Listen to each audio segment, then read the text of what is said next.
Welcome back, everybody.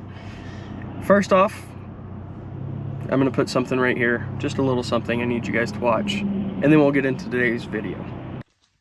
Sorry to interrupt the video, but I wanted to announce that we are now partnered with ECS Tuning, and from this point forward, if we use any of their products, I probably will put a link in the description anyways. But if you're interested in any products for your BMW, your Porsche, your Audi, your Volkswagen, whatever German vehicle you have, I think even Mini, go ahead, hop on over to ECS Tuning, and they do things from oil to timing chains to full repairs. So go over there if you need anything for your German vehicles, and let's get back to the video. Today's video, as you can tell by the title of the thumbnail and the video, is about the Mk8 GTI and whether or not we still like it after 15,000 miles. 15,000 miles in like 5 months. How the heck we put that many miles on this car in that short amount of time? I have no idea. I know 2,000 of those miles are from us driving to New Mexico and back. Other than that, it's just driving back and forth from work. First thing I'm going to talk about is how comfortable a car is. The seats are still very comfortable. They're still great for road trips. I have no gripes about the seats. I'll put a little video of the seats and what they look like if you guys haven't seen them already. What do you think? What are your thoughts, your concerns?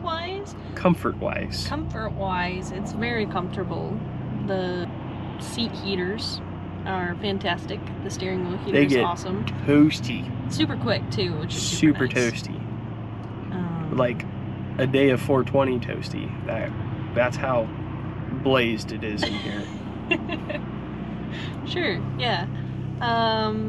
But yeah, steering wheel is super comfortable with this heater. We live in a very snowy state in the winter, so it's very nice when it's super cold outside getting up in the morning. He always starts the car. I've been driving it since I wrecked your car? Mark 7, so I've been driving this around. It's been super comfortable. I get in the car after he starts it for me in the morning, and it's super warm already, and it only takes like 5-10 minutes for it to warm up. Back to comfortability. This is more of an audible thing rather than something that you feel, and this could be contributed to a couple different things because the car is not stock. We have a aftermarket exhaust. It is by AWE. It is the track spec exhaust, and then we also have a set of lowering springs by Raceline on here. So take everything I'm about to say with a grain of salt. Stock vehicle, this may be different.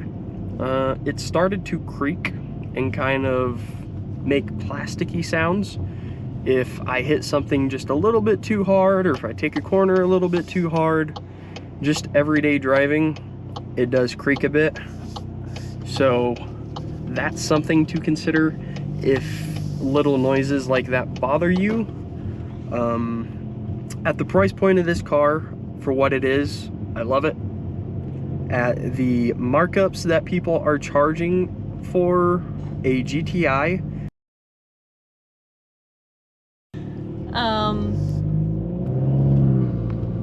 for me, the blinker is way too loud.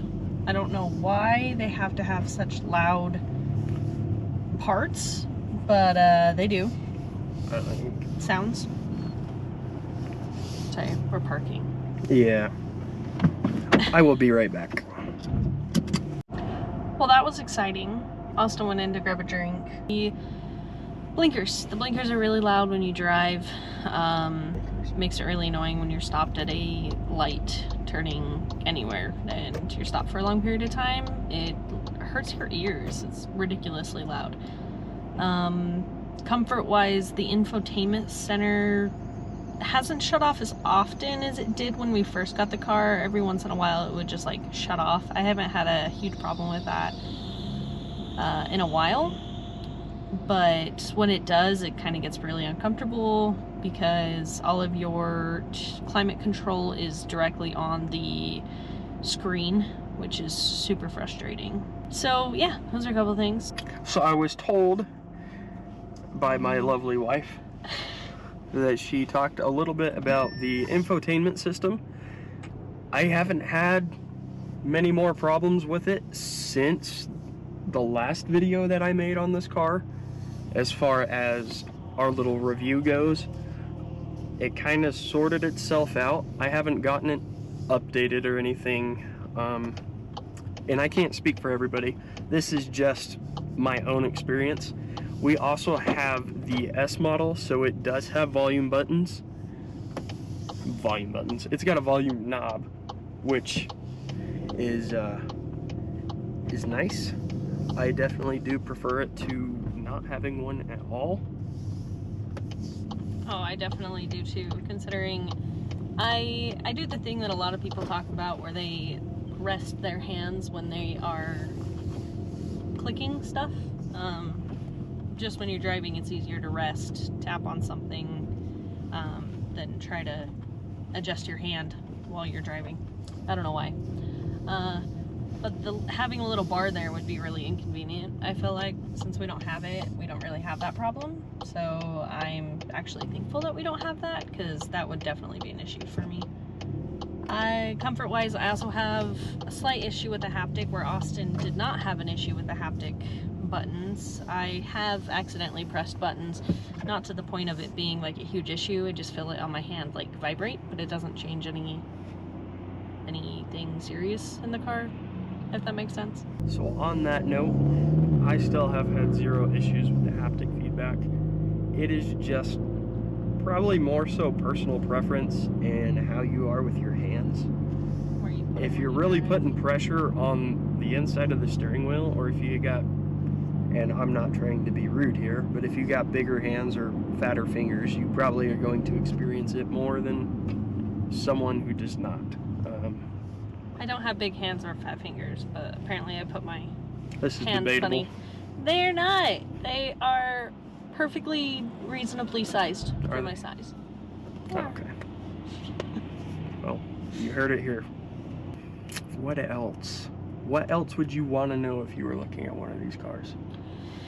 The seats. This isn't necessarily a comfort thing, but a sustainability thing. It's been wearing on the sides of the seats, like when you get in and out of the car. Just the way the seats are shaped, with them being bucket seats, when you slide in and out of the car, it rubs, and it has caused a little bit of an issue in the seats, I feel like. Know what I mean? I'll try and capture it on camera. I get what you're saying. I can see if you're very forceful, or if you get in and out of the car a lot over the course of a day, then you definitely will wear the seats down quite a bit. Something I can think of is, coming from a daily driver and a new dad, not the most comfortable for a child. For a car seat. The child's fine. Yeah, at least for us. Not the most comfortable for us. Not undoable by any means, but definitely there is now a want for more space, where I didn't have that before. So, if you've got more than one or two kids, this is not probably a car that you are going to drive your kids around to and from school and to soccer practices. It's just not got the room for it. If you are like a single child or two kids at most, you could probably make the car work. There's not a ton of space in the hatch, but there is definitely a usable amount of space. We can fit a stroller back there with a couple bags, and then You do have to take the back piece off to fit the stroller, though. Yes. That is something you have to do. yes, that is, at least with our stroller, it's not an option to leave the kind of grocery cover that they have just placed there. Sorry, we are getting tires on the Subaru as we speak, so we are just pulling back up and Yeah. Parking. Parking. And we will finish this video. One thing I do love, oh, it looks like they're getting ready to pull it out, is the look of the car. My feelings haven't really changed on it. Once it grew on me, it's kind of stuck with me. And whether you think so or not, everything appeals to an individual differently. We all have our own opinions, own feelings. I love the car. I think it's one of the best looking GTIs they've made. Where she likes the Mark 7 and 7.5. But we have our own opinions. I do think it's some a good of them looking car. are wrong, but we have opinions. Don't get me wrong. I love the look of the car. It's just more modern, I feel like, and is very similar to other cars on the market that, I don't know, there's other cars that are very similar to it, where the GTI, the Mark 7 and 7.5, I feel like had its own flair and looked pretty different than other hatches on the road, but this has a more modern feel to it, very similar to other hatches with the rear, stuff like that. But the inside, I definitely think is amazing. It's super easy to keep clean, where the Mark 7 wasn't as nearly as easy to keep clean. Having the shift knob and stuff like that, even on the automatic, was still, the shift boot was difficult to keep clean over time. I felt like I was cleaning every day, where this car, I feel like I don't have that problem. So that's super nice. What else? The steering wheel. Just the look of the steering wheel. So I really liked the Mark 7 steering wheel a lot. I didn't know how I felt about the Mark 8 steering wheel at first. It's kind of different.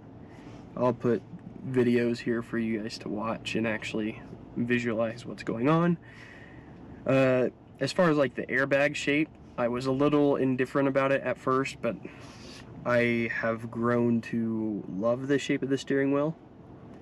And yeah, it's little touches, it's little things that they've changed that make the car so different.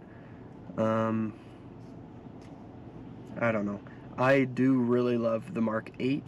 If you are able to find one at MSRP or right around MSRP, definitely go ahead and get it if that's what you're wanting. If you're finding $10,000, $15,000 above MSRP for a GTI or a Golf R, it's not worth it. Like, just wait for prices to come down, or find a 7.5 or 7. They're still really good cars, and I think this is just a touch better. Having the LSD is pretty great. Being able to switch from the electronic open diff to the electronic LSD is nice, but at over MSRP, I would just go find a used GTI at this point.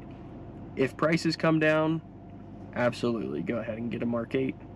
If they stay high and continue to rise, which hopefully doesn't look like they are going to, it does look like the car market is starting to drop a bit, which is a good thing.